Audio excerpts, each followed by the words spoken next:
हरे कृष्णा। तो स्वागत है आप सबका गीता में डीजी कोर्स में। तो हम चर्चा कर रहे हैं भगवद गीता चैप्टर 2 और हम पहुंच चुके हैं श्लोका नंबर 14। बहुत इंपॉर्टेंट श्लोक है भगवद गीता का ये।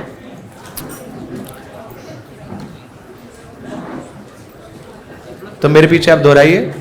मातृ स्पर्शास्तु कौन्तेया शीतोष्णा सुख दुखदा आगम पाइनो अनित्य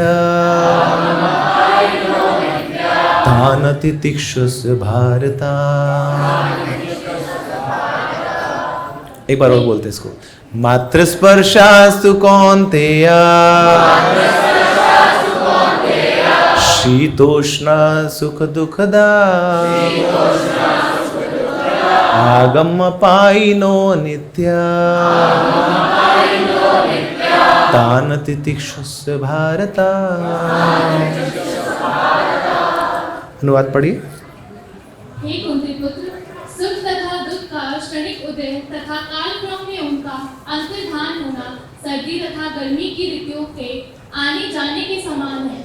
हे भरतवंशी, हे इंद्रबोध से उत्पन्न होते हैं और मनुष्य को चाहिए कि अविचल भाव से उनको सहन करना सीखे। यस। तो भगवान श्री कृष्ण अर्जुन को उपदेश दे रहे हैं यहाँ पर। पहले क्या बोला था कुछ श्लोक पहले? प्रज्ञावादांश भाष्यसि, कि अर्जुन न तुम्हारी बातें तो ऐसी लग रही है कि पंडित जैसी है, मगर उसमें कोई दम नहीं है ना। जो काम का नहीं उस पर रोना नहीं। कि किन विषयों पे तुम चर्चा कर रहे हो कि मैं युद्ध नहीं करूंगा, मैं लड़ाई नहीं करूंगा, ये हो जाएगा वो जाएगा, इतने तर्क वितर्क दे रहे हो तुम मुझे, मगर ये कोई काम की बातें नहीं है। मगर अब भगवान ने सोचा कि अरे दूसरी साइड का भी तो बता दूं कि हाँ, दुख आएगा तो उसको भी सहन करना है, और अगर सुख आएगा उसको भी सहन करना बहुत जरूरी है। तो दुख में रोना नहीं और सुख में उछलना नहीं, ये दोनों बड़ा जरूरी है।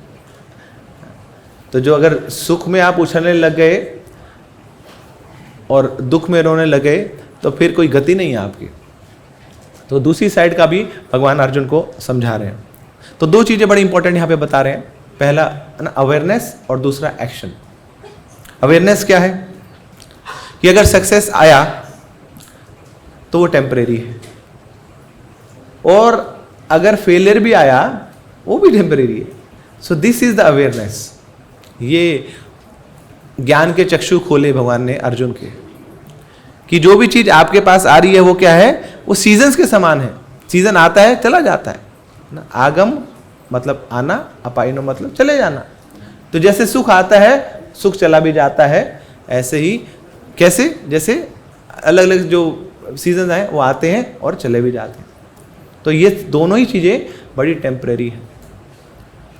तो ऐसा ना हो कि जो सक्सेस आपके जीवन में आए तो that comes to your head and then failure comes, it goes to your heart. कि जब आपके जीवन में सफलता मिले तो आपके सिर चढ़ जाए वो, और दुख आए तो आपके दिल पे लग जाए। ऐसा भी ना हो जाए अर्जुन। तो क्या करना सीखो? सहन करना सीखो। शीतोष्ण सुख दुखदा आगम अपाइनो अनित्य तान तितिक्षुष भारता। तितिक्षु मतलब सहन करना, सहनशील बनो अर्जुन। तो ये जो रोना धोना है ये तो दुर्योधन का माइंडसेट है, और जो बोस्ट करना है अपने आप को ये भी दुर्योधन का माइंडसेट है। क्या बोला था दुर्योधन ने? देखो मेरी सेना, देखो ना कितनी विशाल मेरी सेना है, और ये पांडव लोग कहां टिक पाएंगे मेरे सामने। तो उसको ना वो ख्याली पुलाव बनाने लग गया। उसको लगने लगा कि अरे मैं ही विजयी हूंगा।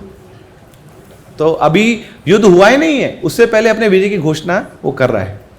तो भगवान अर्जुन को बोल रहे हैं कि अर्जुन ये टॉलरेट करना सीखो। और अगर आपके जीवन में कुछ नेगेटिव भी होता है तो नेगेटिव में भी कुछ पॉजिटिव छिपा है। नेगेटिव चीजें ढूंढने को आवश्यकता नहीं होती, अपने आप दिख जाती है, मगर पॉजिटिव को ढूंढना पड़ता है। तो इसलिए आपके जीवन में कुछ ऐसी चीजें भी हो रही हैं जो आपके अनुसार नहीं हो रही हैं, ये आपको लग रहा है कि मैं असफल हो गया, उसमें भी कुछ ना कुछ पॉजिटिव छुपा है, उसको ढूंढना सीखो अर्जुन। तो ये भगवान क्या कर रहे हैं, बार बार अर्जुन का नाम लेके उसको बोल रहे हैं तो अर्जुन को सिखाना चाह रहे हैं क्या भगवान? किसको सिखाना चाह रहे हैं? हमको सिखाना चाह रहे हैं? Yes no? नो, मुझे सिखाना चाह रहे हैं। अर्जुन के माध्यम से मुझे सिखाना चाह रहे हैं कि मुझे सहन करना है, चाहे मेरे जीवन में सुख आए चाहे मेरे जीवन में दुख आए। तो देखिए, कोई भी हमारे घर में उत्सव होता है, फेस्टिवल होता है, सेलिब्रेशंस होता है, तो लोग गिफ्ट लाते हैं। तो हर एक जो गिफ्ट है ना, वो रैप होके नहीं आता है। कुछ ऐसे गिफ्ट्स हैं जो बिना रैप हुए आते हैं, और कुछ ऐसे गिफ्ट्स हैं जो बड़े रफ भी होते हैं। तो कुछ गिफ्ट्स तो बड़े अच्छे लगते हैं हमें, मगर कुछ गिफ्ट्स हमारी ज़िंदगी में ऐसे आते हैं जो ट्रेजेडी लेके आते हैं साथ, जो ट्रेजेडी के रूप में आते हैं। कुछ गिफ्ट्स ऐसे होते हैं जो गाली गलौज के रूप में आते हैं। कुछ गिफ्ट्स ऐसे होते हैं जो बदनामी के रूप में आते हैं। तो इनको भी टॉलरेट करना सीखो हे अर्जुन, सीखो इनको टॉलरेट करना। तो उपहार तो आया है, तो उपहार को मना तो कर सकते हैं आप? गिफ्ट दिया ना किसी ने, तो how can you reject that gift? तो जब अच्छा आपके अनुसार अच्छा उपहार आ रहा था, उसको स्वीकार कर रहे थे, तब जब दूसरा उपहार आ रहा है जो आपको अच्छा नहीं लग रहा, उसको भी स्वीकार करना सीखो अर्जुन। इसलिए दातानाथ स्वामी महाराज बड़ा सुंदर बोलते हैं, वो बोलते हैं, do not take this material world so seriously. इस भौतिक संसार को बहुत ज़्यादा सीरियसली लेने की जरूरत नहीं है। क्यों? क्योंकि हमेशा चेंज होता रहता है। Material world is always changing. इसलिए आपकी जो वरीज है ना, they will also get changed very soon. आपके जीवन में जो कष्ट भी आए हैं, वो थोड़े समय में वो भी चेंज हो जाएंगे। पूरा संसार चेंज हो रहा है, तो आपके जीवन के कष्ट चेंज नहीं होंगे क्या? फिर महाराज ने बड़ा सुंदर बताया कि आपका बर्थडे है, तो एक व्यक्ति आता है, आपको विश करता है, हैप्पी बर्थडे टू यू। बड़ा अच्छा लगता है, बोले यार। फिर 10-12 और लोग आते हैं, विश करते हैं, तो गदगद हो जाता है मन, लड्डू फूटने लग जाते हैं। अब एक व्यक्ति है, उसने सुबह भी विश किया आपको, फिर दोपहर को फिर फोन करके विश कर रहा है, और रात को फिर आपके घर आके विश कर रहा है, हैप्पी बर्थडे टू यू। बोले चहेता है मेरा, यार को बहुत प्यार करता है ये, हमें सुबह शाम दिन बार 3 बार याद कर रहा है मुझे। ठीक है जी, इतना तो ठीक है। अब अगले दिन फिर आता है, फिर बोलता है हैप्पी बर्थडे टू यू। बोले इसका ना भाव बड़ा तेज है, रोक नहीं पा रहा अपनी भावनाओं को। अब अगले दिन भी 3 बार फोन, उससे अगले दिन भी 3 बार फोन, तो समझ आ जाएगी, बोले खोपड़ी में कुछ गड़बड़ है इसकी, नहीं लाओ। तो just like we do not get pleasure by the same good words again again, so why we cry to the same bad words again and again ना। जब अच्छी चीजें बार बार उतना प्लेजर नहीं देती हैं, तो ऐसी बुरी चीजें या बुरे शब्द हमें बार बार उतना कष्ट क्यों देने लग जाते हैं? तो क्या करते हैं उस समय? उन अच्छी बातों को भी इग्नोर करते हैं ना। बार बार हैप्पी बर्थडे आपको बोल रहा, बोले ठीक है यार, तू अपने पास रख, दिमाग मत खराब। ऐसे ही कोई हमें गलत शब्द ही बोल रहा है या हमारे को कष्ट भी दे रहा है, तो we have to tolerate that and we have to ignore that. तो जब हम अपना आउटलुक चेंज करते हैं चीज़ों के प्रति, तो वो चीज़ें भी चेंज होने लग जाती हैं। So when we change the way you look at things, the things you look they also change. तो इसलिए सफलता को अपने सिर पे मत चढ़ने दो, और विफलता आए तो उसको दिल में मत घुसने दो। एक भिखारी था, एक सेठ जी के पास जाता है। सेठ जी उस समय बगीचे में पानी दे रहे हैं, तो जाके बोलता है, अरे सेठ जी ना, क्या आलीशान महल है आपका, मजा आ गया देख के। मैं बहुत घुमाऊं, भिखारी हूं ना, काम ही मेरा घूमना है, तो शहर शहर घुमाऊं, बड़े सारे लोगों के घर देखे, मगर आपके जैसा आलीशान घर तो किसी का नहीं है सेठ जी, क्या बताऊं ना। तो बड़े खुश हो गए सेठ जी, बड़ी वाहवाही कर रहा है, तारीफ कर रहा है। तो बोलता सेठ जी ना, ज़्यादा कुछ नहीं चाहिए, बस है ना, आपकी जो इच्छा है उसके अनुसार आप कुछ दे दीजिए ना, आपका जो ओहदा है उसके अनुसार कुछ दान दे दीजिए मुझे। तो सेठ जी बड़े खुश हैं, वहीं से आवाज देते, अरे वो भगवान, वो जो उस दिन हम जो सोने की चेन लाए थे ना, वो लेके आना जल्दी से। तो भिखारी बड़ा खुश हो गया, बोले स्ट्रेटेजी काम कर गई कि यहाँ पे 2 बातें बोलो सेठ जी को, सेठ जी का तो दिल गदगद, आवाज आ। तब लोभ आ गया मन में, बोले सेठ जी आपका घर तो बड़ा आलीशान है, आपका बगीचा भी बड़ा सुंदर है ना, ऐसे सुंदर सुंदर फूल यहाँ खिले हैं। सुंदर फूल तो वहाँ खिलते हैं जिसका दिल बड़ा सुंदर हो। तो आपका दिल इतना अच्छा है तो आपके बगीचे में फूल बड़े अच्छे खिले हों। तो ऐसे सेठ जी को रिझा रहा है, तो सेठ जी बड़े खुश आवाज देते, अरे ओ भगवान, वो जो साथ सोने की जो वॉच भी आई थी ना, वो भी लेते आना। भिखारी हो गया, अरे भाई साहब पूरी काम करती है स्ट्रेटेजी 100%। तो बोलते सेठ जी घर तो बड़ा आलीशान है ना, बगीचा भी बड़ा सुंदर है, मगर ये साथ साथ ये जो गाड़ी देखो आपकी, ऐसी गाड़ी देखी नहीं बाबूजी, कहीं देखी नहीं हमने, क्या लगते होंगे आप इस पे बैठ के। तो बोलते अरे ओ भगवान, वो जो 1 लाख का कैश आया था ना, वो भी लेते आना। अरे क्या, अब इस भिखारी को लगता है बोले ज़्यादा लोभ भी अच्छा नहीं है ना, अब थोड़ा कंट्रोल करता हूँ। तो वही बगीचे को देख रहा है। अब सेठ जी भी बगीचे में पानी डाल रहे हैं। 15 मिनट हो गए, अभी भाई साहब वेट कर रहे हैं भिखारी जी। अब रुका नहीं जा रहा है, बड़े सारी चीज़ें आ रही है ना, चेन भी आ रही है ना, वॉच भी आ रही है, 1 लाख कैश भी आ रहा है। तो रह रहा है कि अब पूछ ही पड़ता है, बोले सेठ जी 15 मिनट हो गए, वो भगवान आ नहीं रही। बोले सेठ जी बोलते कौन सी भगवान? बोले वही जो आप बुला रहे थे, वो सामान मंगवा रहे थे ना आप, वो आपने कुछ चैन मंगवाई थी, वो वॉच मंगवाई थी, वो कैश भी मंगवाया था। तो सेठ जी बोलते अच्छा वो। सेठ जी कहते देखो तुमने मुझे आनंद कैसे दिया? शब्दों से, और मैंने तुम्हें आनंद कैसे दिया? शब्द। तो तारीफ ऐसा ना हो कि सिर पे चढ़ जाए वो, है ना, तो बर्बाद हो जाएंगे हम उस समय। तो लोग आएंगे आसपास हमारे, है ना, बहुत रिस्पेक्ट करेंगे, है ना, बहुत बटरिंग करेंगे, बट वो हमारा गोल नहीं है ना। तो ऐसे ही सुख भी आएगा, दुख भी आएगा, झेलना सीखें। यश भी आएगा, अपयश भी आएगा, झेलना सीखें। लाभ भी होगा, हानि भी होगी, झेलना सीखें। जैसे सीजन्स को झेलते हैं ना, माँ क्या करती है? झेलती है वो, है ना, वो टॉलरेट करती है। बच्चे को स्कूल जाना है तो उस गर्मी में भी वो किचन में जाएगी, है ना, और तपते वहाँ पे चूल्हे के ऊपर वो खाना पकाएगी, बच्चे को ब्रेकफास्ट देना है, लंच देना है, करती है वो। खाना अगर भूल गई देना तो स्कूल जाएगी ना, भरी धूप में वहाँ खाना पहुँचा के आएगी। चाहे गर्मी हो चाहे सर्दी हो, टॉलरेट करती है। तो ऐसी भगवान बोल रहे हैं अर्जुन को, टॉलरेट करना सीखो, है ना, कि सुख और दुख तो ये टेम्परेरी है, सीजन्स के समान। तो तारीफ में मोहित नहीं होना हमें, क्योंकि वो भी टेम्परेरी है। कोई अपमान कर रहा है वो भी टेम्परेरी है, और तारीफ कर रहा है वो भी टेम्परेरी है। तो जैसे फ्लाइट होती है ना, तो फ्लाइट की टेक ऑफ होती है और फ्लाइट की लैंडिंग होती है। जो टेक ऑफ है वो आपके कंट्रोल में नहीं है, और लैंडिंग भी आपके कंट्रोल में नहीं है। नहीं, अब फ्लाइट लेट हो रही है तो जब भी टेक ऑफ हुई तभी होगी, आप कंट्रोल नहीं कर सकते हो। आप ऐसे पंखे झलते रहिए वहीं पे, गर्मी एसी लगे बंद है वहाँ पे, पंखे झलते रहिए, चाहे घंटा हो चाहे 2 घंटा हो चाहे 24 घंटा हो, फ्लाइट खड़ी है तो खड़ी है। टेक ऑफ आपके कंट्रोल में नहीं है, और ना ही लैंडिंग आपके कंट्रोल में है। मगर टेक ऑफ और लैंडिंग के बीच में क्या है? वो जर्नी है। ऐसे ही मैं जब आया इस भौतिक संसार में तो मेरा बर्थ हुआ, तो बर्थ मेरे कंट्रोल में नहीं है। कौन से परिवार में आऊँगा, कौन सी कास्ट में आऊँगा, कौन से सिटी में आऊँगा, कौन से कंट्री में आऊँगा, किस जेंडर में आऊँगा, क्या नाम होगा मेरा, कुछ कंट्रोल में नहीं है मेरे, है कुछ कंट्रोल में। अब किसी का नाम रख दिया चुन्नू ना, बोले पापा ने रख दिया, मम्मी ने रख दिया, पूरे साल चुन्नू के साथ ही, मतलब पूरे जीवन भर चुन्नू के साथ ही घिसटना पड़ेगा मेरे को, क्योंकि मेरे कंट्रोल में नहीं था, रख दिया उन्होंने नाम।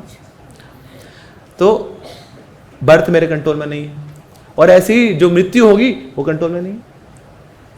कुछ भी करते करते तब हो गया खत्म, नो कंट्रोल। तो B stand for birth, D stand for death, और B और D के बीच में एक और लेटर आता है, that is C। So C stand for choice. ये जो जर्नी है आपकी बर्थ से लेकर डेथ तक, ना, उस जर्नी में एक चीज आपके पास है, दैट इज चॉइस। चुनाव आप कर सकते हैं। किस चीज का चुनाव कर सकते हैं? कि जैसे मोबाइल फोन लाते हैं ना आप, तो मोबाइल फोन के साथ एक डिफॉल्ट रिंगटोन होती है। पहले नोकिया किया था ना, तो फोन बजता किसी और का था, हमें लगता था हम निकाल लेते थे अरे नहीं यार मेरा तो था नहीं, और फिर जब अपना होता था लगता किसी और का बज रहा होगा, उठाते नहीं थे। ना, तो डिफॉल्ट रिंगटोन पे जी रहे हैं। तो ऐसे ही कई बार हम भी अपनी डिफॉल्ट रिंगटोन पे जीते रहते हैं कि मैं तो ऐसा ही हूं जी, मेरे को तो गुस्सा आ जाता है, बात बात पे गुस्सा आ जाता है, मैं तो ऐसे ही हूं। नो, तो क्या करते हैं, रिंगटोन को बदलते हैं ना कि यार ये बोरिंग हुई है रिंगटोन, इसको चेंज करते हैं, कुछ लाइफ में मसाला नहीं है ना, उसको चेंज करते हैं, कुछ और रिंगटोन लाते हैं। तो ऐसे ही we should not be living with our default setups, है ना, कि लाइफ में हमें चॉइस दिया गया है, उस चॉइस का चुनाव करके हम अपनी डिफॉल्ट सेटिंग्स को चेंज कर सकते हैं, हम इम्प्रोवाइज कर सकते हैं, हम इम्प्रूव कर सकते हैं, तो हम कस्टमाइज कर सकते हैं अपने आप को। तो ऐसे ही लाइफ में अगर मेरे जीवन में कुछ विफलता आती है, कुछ ऐसी परिस्थिति आती है जिसमें मैं बहुत लो फील कर रहा हूं, तो मेरे लाइफ का एंड नहीं है उस समय। लोग उसको क्या मान लेते हैं ना, अपने जीवन का सर्वस्व मान लेते हैं कि भाई अब तो जीवन खत्म है, कि यही मेरे जीवन में लिखा था, मेरे डेस्टिनी में यही लिखा था, बस यही होता रहता है मेरे साथ, तो जलते बल्ब पे हाथ रख दे तो बुझ जाता है वो, यही होता रहता है मेरे साथ, तो क्या करूं। नो, फेलियर की डेफिनेशन क्या है ना, what is the definition of failure? Failure बोला जाता है उस व्यक्ति को हु गिव्स अप टू सून, बड़ी जल्दी जो हार मान लेता है, दैट इज फेलियर। ऐसे नहीं कि फेलियर आपके ना आपके वो कर्मों में लिखा है, आपकी डेस्टिनी में लिखा है ना, तो बहुत जल्दी आपने चीजों में हार मान ली ना, you are a failure, one who gives up too soon. तो बहुत सारे लोग असफल हुए इसलिए नहीं कि उनके पास टैलेंट नहीं था या योग्यता नहीं थी, पर इसीलिए कि उन्हें बहुत जल्दी हार मान ली, बहुत जल्दी हाथ खड़े कर दिए, भैया हमसे तो होगा नहीं। 3 मेंढक थे, वो गलती से एक दूध के जार में गिर गए। तो पहले ने थोड़ा सा अपने पैर मारे, थोड़ा सा फटफड़ाया वो, अब थोड़ी देर में लगाया भैया मैं तो मर गया, 5 मिनट में उसने छोड़ दिया हाथ पैर मारना। दूसरे ने 10 मिनट मारा। अब तीसरा बेचारा वो बिल्कुल डूबने वाला था, बिल्कुल नाक उसका पानी में वो दूध के अंदर घुसने वाला था, जैसे जैसे थोड़ा हाथ पैर मार रहा है। अब उसको लगा यार 2 लोग तो चले गए मगर मेरे को नहीं जाना है, जाऊंगा तो हाथ पैर मारते हुए जाऊंगा। आखिरी सांस तक वो हाथ मारता रहा और क्या हुआ, वो जो दूध था वो बटर में कन्वर्ट हो गया, ऊपर आ गया बटर। तो the success is just round the corner, but हम बड़ी जल्दी हार मान लेते हैं ना, छोड़ देते हैं, दैट इज फेलियर।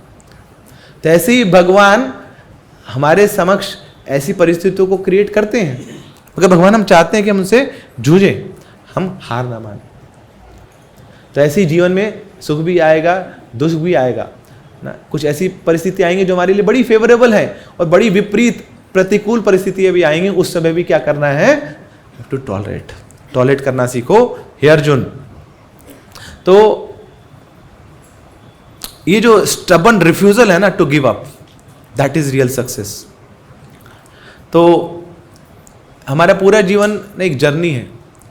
एक व्यक्ति था, वो फ्लाइट में बैठा है और इतना वो ट्रेवल करता था, बिजनेसमैन था, फ्लाइट में बैठता था और बार बार फ्लाइट के उतरने के बाद फ्लाइट को गाली देता था, I hate flight, I hate flight. Flight में बैठते ही आई हेट फ्लाइट, फ्लाइट में पूरे 24 घंटे की फ्लाइट है, उसको यूएस जाना, आई हेट फ्लाइट।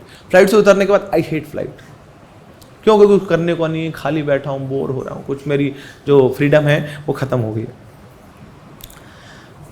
मगर भूल जाता है कि मेरे को केवल डेस्टिनेशन तक पहुंचना नहीं था, उस डेस्टिनेशन तक पहुंचने के लिए जो रास्ता मैंने लिया ना, ये भी बड़ी एंजॉयबल हो सकती थी। So life is a journey. तो जब अपने जीवन को मैं जी रहा हूं तो मेरे जीवन का लक्ष्य है कुछ ठीक, मेरे को इंजीनियर बनना है, मेरे को डॉक्टर बनना है, मगर उस लक्ष्य तक पहुंचने के लिए जो प्रोसेस आप अपना रहे हैं, we have to realise that also. तो लाइफ में तो उतार चढ़ाव रहेंगे, ऊपर नीचे रहेंगे, हाइस और लोस दोनों रहेंगे, अगर उस स्थिति में भी उनको रियलाइज करते हुए अपने प्रोसेस में अपने डेस्टिनेशन की ओर आगे बढ़ना है। तो इस प्रकार भगवान अर्जुन को बोल रहे हैं कि ये डुअलिटीज हमेशा बनी रहेंगी। ऐसा समय नहीं होगा कि आपका लाइफ बिल्कुल रोजी रोजी हो जाएगा, कि अब आपके जीवन से सारे कष्ट चले गए अर्जुन, है ना, अब आपको कोई बाधा नहीं आएगी। जब तक भौतिक संसार में रहेंगे ये इम्बैलेंस बना रहेगा, ये सुख दुख की डुअलिटी हमेशा बनी रहेगी। तो इसको सहन करना सीखो। तो जो ऐसा ना हो कि आप सुख में बहुत ज्यादा फैल जाएं या दुख में बहुत ज्यादा डूब जाएं। तो भगवान ने हमें जीवन दिया है, हर रोज एक नई सांस दी है, इसका कुछ मतलब है। भगवान हमसे कुछ चाहते हैं। अगर जीवन खत्म करना होता तो खुद से करा देंगे ना, हम क्यों रो रो के मर मर के अपने जीवन को पहले ही खत्म कर दें। तो ब्रह्मा जी इसलिए बताते हैं, है ना, बड़ा सुंदर ये श्लोक है भागवतम में, है ना, मेरे पीछे आप दोहराइए। तत्ते अनुकंपाम सुसमीक्षमानो भुंजान एवात्मकृतं विपाकम हृदवाग वपुर्भि विदधन नमस्ते जीवेत यो मुक्ति पदे सदाए भाग। वंडर श्लोक है ये। क्या बोल रहे हैं ब्रह्मा जी कि आपके जीवन में जो आ रहा है, अगर आप उसको भगवान की अनुकंपा मान लेते हो, क्या क्या आ रहा है आपके जीवन में, सुख दुख लाभ हानि यश अपयश, जो भी आपके जीवन में आ रहा है, अगर उसको आप भगवान की क्या मान लेते हो, अनुकंपा, this is mercy of the Lord. ऐसा जो व्यक्ति करता है वो जीते जी भौतिक संसार में रहते रहते मुक्ति का कैंडिडेट बन जाता है। ही becomes a candidate for liberation.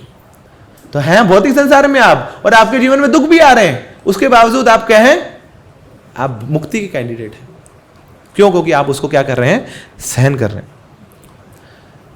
तो टॉलरेट करने की पावर कहां से आएगी हमारे पास? टॉलरेट करने की पावर आती है ज्ञान से। ज्ञान की तलवार से ना हम इस अंधकार को काट सकते हैं, अज्ञानता के अंधकार को। तो इसलिए हमें दुखी होकर टॉलरेट नहीं करना है। We have to tolerate in a very rejoiceful manner, ना, खुश होते हुए कि हाँ नहीं, जब सुख में मैंने कंप्लेंट नहीं करी तो दुख में मैं कौन होता हूं, कंप्लेंट करने वाला। तो जैसे सुख थे आके चले गए तो दुख भी आके चला जाएगा ना। बैंक बैलेंस है आपका, आप विड्रॉ करते रहोगे तो एक दिन तो खत्म होगा। तो ऐसी अगर मेरे कर्मों का बैलेंस है जो मुझे दुख देने वाला है, वो मेरे निकल रहे हैं मेरे कर्म, तो एक दिन तो खत्म होगा ना कर्मों का बैंक बैलेंस। तो एक दिन तो ऐसा आएगा कि मेरे अच्छे दिन आएगा। तो इसलिए we should not be very perturbed, we should not be very disturbed and frustrated by the so called miseries which come in our life. तो फिर हम क्या करेंगे, ऐसा मनोभावना हो गई तो हम कंप्लेंट करना छोड़ देंगे। फिर हम बोलेंगे, ये नहीं बोलेंगे वाई मी, हम बोलेंगे ट्राई मी। इवन एक बार दोबारा से टेस्ट करके दिखाओ ना, करके देखो ना, मुझे मजा आया था पिछली बार जब आपने टेस्ट किया था ना, तो तब तो इतना अनुभव नहीं था। अब अनुभव के साथ और शरणागति के साथ अब मैं चैलेंजेस को फेस दोबारा करूंगा। At least try me once. Kunti महारानी यही तो बोलती है, क्या बोलती है ना, कि भगवान आप मुझे और दुख दो ना। क्यों? क्योंकि जब भी मेरे जीवन में दुख आता है तब मुझे आपकी याद आती है, और जब आपकी याद आती है तो आपके चेहरे का स्मरण होता है, और जब आपके चेहरे का स्मरण होता है तो सारी दुख भूल जाता हूं मैं, सारी दुख भूल जाती हूं। तो इसलिए सोचिए, तो क्या फायदा हुआ कि लाइफ में थोड़ी प्रॉब्लम आई और भगवान का स्मरण हो गया। तो ये जो प्रॉब्लम आई है अच्छी है बुरी है? जिसने भगवान का स्मरण करा दिया। तो भगवान का स्मरण ही तो सब कुछ है, ये तो जीवन का उद्देश्य है। तो चाहे वो सुख से हो रहा है या दुख से हो रहा है, जिस भी परिस्थिति से हो रहा है, वो परिस्थिति हमारे लिए सम्मानजनक है, वो पूजनीय है। तो अगर कुछ ऐसा समय भी आया है ना, जैसे कुछ भक्त हैं जो कोरोना काल की पूजा करते हैं। क्यों? क्योंकि कोरोना के कारण भक्ति में आए। वो बोले हम क्या करें जी, कोरोना में हम तो कुछ तो सब खत्म बंद था ना, लॉकडाउन लगा हुआ था, तो हम तो बस मैं और मेरी जो जिंदगी थी वो मेरी यूट्यूब थी, तो उसी के साथ पूरे दिन बिताते थे, है ना। अब यूट्यूब पे सारे वीडियो देख लिए, बोर लिए, कुछ नया देखते हैं। बोले नया क्या, भक्ति देखते हैं। तो भक्ति के वीडियो देखने लग गए और ऐसा घुस गए अंदर वो ना, भक्ति ने तो पागल कर दिया। किबा मंत्र दिला गोसाई किबा तार बल, जपीते हुईला पागल जैसा हो गया। तो लॉकडाउन में दुनिया वहां बाहर पागल थी, मैं घर के अंदर पागल था ना। ये भक्ति के चैनल देखते थे, तो सुबह से लेकर शाम तक यही चल रहा है। सुबह जपा चल रहा है, फिर क्लासेस चल रही हैं ना, फिर कल्चरल एक्टिविटी चल रही है, फिर वीडियो देख रहे हैं भक्ति के, सुबह से लाकर रात तक ऐसा पागल हो गया। तो कोरोना काल की जय हो ना, क्योंकि भक्ति दे दी उसने। तो परिस्थिति बहुत विपरीत थी, मगर आपके भक्ति के बड़ी अनुकूल हो गई। तो इस प्रकार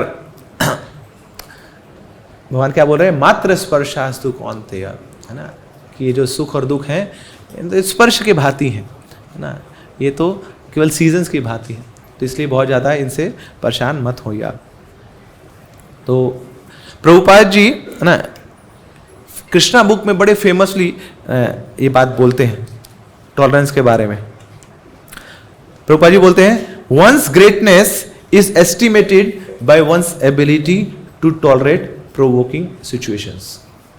एक व्यक्ति की महानता जानी जाती है कि जब भी उसके जीवन में विपरीत परिस्थिति आती है वो कैसे उसको सहन करता है। तो दैट मीन्स वो महान नहीं है ना कि जिसके जीवन में सब अच्छा हो रहा है और वो बहुत अच्छा अच्छा बोल लेता है, कर लेता है। वो महान है कि जब जिसके साथ बहुत बुरा भी हुआ है उसके बावजूद वो सब सहन करके आगे बढ़ गया। टॉलरेंस मीन्स रियलिटी के साथ अपने युद्ध को खत्म कर देना। सो देखिए कितनी अच्छी डेफिनेशन है। Tolerance means to give up the war with reality. हम क्या करते हैं कि जो मेरे जीवन में चल रहा है हमें वो अच्छा नहीं लग रहा, हमें लगता है कि आगे कुछ अच्छा होगा या पीछे कुछ अच्छा था, और अभी जो करंट रियलिटी उसके साथ लड़ते रहते हैं। तो प्रभुपाद जी ने डेफिनेशन बताई कि ये जो रियलिटी के साथ आपका युद्ध है इसको खत्म करना, इसी को टॉलरेंस बोला जाता है। दैट मीन्स कि स्वीकार करना कि मेरे जीवन में जो हो रहा है वो सबसे अच्छा हो रहा है। इस समय जो मेरे जीवन में हो रहा है दैट इज दी बेस्ट, इससे बढ़िया कुछ हो नहीं सकता है। क्यों? क्योंकि भगवान ने प्लान किया है। जो भी मेरे जीवन में हो रहा है किसने प्लान किया है? कृष्णा ने प्लान किया ना।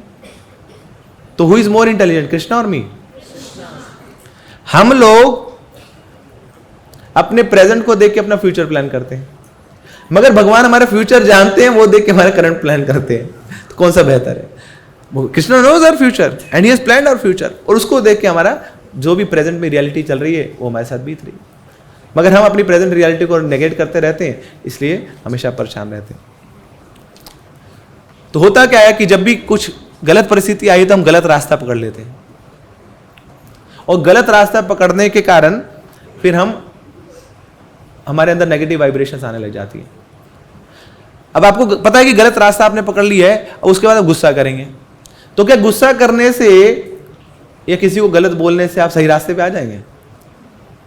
तो पहले ही आप गलत रास्ते पे हैं और उसके बाद फिर आप गुस्सा कर रहे हैं। तो इसलिए ये जानना ज्यादा महत्वपूर्ण है कि मैं अभी सही रास्ते पर नहीं हूं। तो यहां कॉन्सेप्ट आता है डेस्टिनी का। डेस्टिनी का मतलब क्या है कि वो चीज जो मेरे कंट्रोल में नहीं है वो डेस्टिनी है ना। अगर डेस्टिनी को मैं बदल पाता है ना तो फिर डेस्टिनी नाम की कोई चीज नहीं होती, that is just will power. अगर डेस्टिनी है दैट मीन्स कि वो डेस्टाइंड है मेरे लिए, मैं उसको बदल नहीं सकता हूं। तो फिर मेरे कंट्रोल में क्या है? मेरे कंट्रोल में है कि वो जो डेस्टिनी मेरे सामने जब आएगी उसको मैं कैसे रिस्पॉन्ड करूंगा, उसको मैं कैसे रिएक्ट करूंगा, वो मेरे हाथ में है।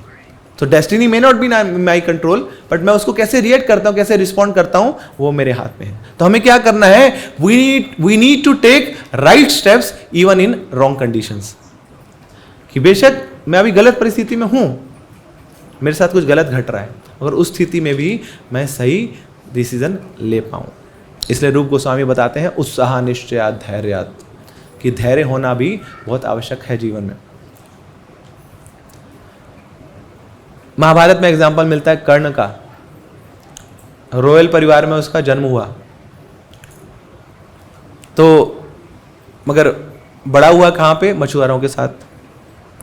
कभी भी पूरे जीवन में उसको सम्मान नहीं मिल पाया, और इसकी आग में वो हमेशा झुलसता रहा। तो he was victim of destiny. मगर दूसरी तरफ कौन थे? पांडव लोग थे। वो लोग भी विक्टिम थे अपनी डेस्टिनी के। तो जब बच्चे थे तो पिताजी चल बसे, पांडु चले गए उनको अकेला छोड़कर। और फिर बाद में जो ताऊ जी थे ना, या चाचा जी थे, धृतराष्ट्र, ताऊ जी, वो तो चाचा हुए। तो जो भी है, तो धृतराष्ट्र ना, उन्होंने जो उनका सम्मानजनक राज्य था वो नहीं दिया। फिर आगे चल के जो भाई थे ना, वो उनके साथ दुर्घाट करने लगे ना, उनके साथ उनका कुभाव हो गया। हमेशा कुछ ना कुछ कॉन्स्पिरेसी में बेचारे घिरे रहते थे। तो देखिए, एक तरफ कर्ण है और एक तरफ पांडव है। तो दोनों को बड़ी रॉ डील दी लाइफ ने। तो ऐसा नहीं था कि जो पांडव थे, कृष्ण भक्त थे, तो उनके जीवन में दुख नहीं आए। पांडव भगवान के बहुत नजदीकी थे, मगर उनके जीवन में लगता है कि अब यहां दिख रहा है कि इन कौरवों से ज्यादा कष्ट थे। मगर हुआ क्या कि कर्ण ने कैसे रिएक्ट करा? जो भी उसके साथ हुआ। देखिए कुछ एक्शंस तो करने के अंडरस्टैंडेबल थे कि हाँ उसको रिकॉग्निशन, एक वॉरियर की तरह रिकॉग्निशन नहीं मिला था, बट बहुत बार उसने ओवर रिएक्ट किया। हाय हाय मेरे को मार दिया, आई एम हर्ट, मेरी ईगो हर्ट हो गई। तो इसके कारण क्या हुआ, ही बिकम विंडिकेटिव ना, बहुत ज्यादा वो प्रतिशोधी हो गया, और इतना प्रतिशोध उसका हो गया कि सामने एक स्त्री है ना, उसकी लज्जा को लूटने के लिए भी उसने प्लान बना दिया। तो इस हद तक वो चला गया। मगर वो दूसरी तरफ जो पांडव थे, जो भी उनके साथ हो रहा था, वो अपने कर्मों का रिएक्शन मानते हुए और भगवान की कृपा मानते हुए सब सहन करते गए। और अंततः क्या हुआ, उन पांडवों को भगवान ने अपना माना, भगवान के नजदीक पहुंच गए वो। और तो और छोड़िए, मनुष्य की बात छोड़िए, स्वयं भगवान जब आए, he was also given a order. तो रामचंद्र जी अगले दिन राज्याभिषेक होने वाला है, पिताजी बुलाते हैं, बोले जाओ वनवास पे चले जाओ। क्यों? बोले मम्मी की इच्छा है। बोले कैसी माँ है ना, वनवास पे भेज रही है। हंसते हंसते श्री रामचंद्र जी चले गए। और सिर्फ गए नहीं, पहली बात किसी को उल्टा सीधा नहीं बोला। बोल सकते थे अरे पिताजी ना, क्या तुम यहाँ पे एक लड़की, एक औरत के वशीभूत होकर ये अपना आपा खो बैठे हो ना, लंपट हो चुके हो तुम, ऐसा नहीं बोला। ना ही उस माँ को बोला, बोले कैसी माँ हो तुम ना, अभी तक तो इतना प्रेम करती थी है ना, आज ये तुम अपने पुत्र के लिए ऐसा व्यवहार करोगे मेरे साथ। और ना ही उन अयोध्या वासियों को बोला, बोले तुम तो बोल सकते हो ना मेरे लिए, तुम क्यों चुप बैठे हो,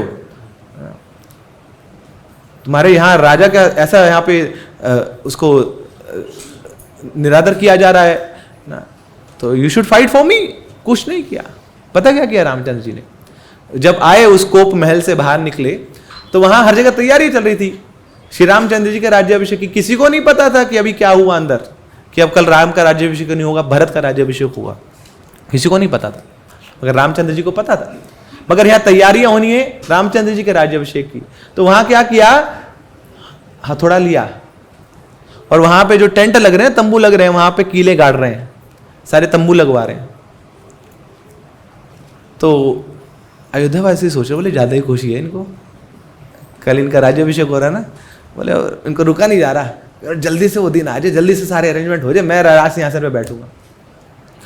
मगर उनको क्या पता कि क्या बीती है इनके साथ। तो क्या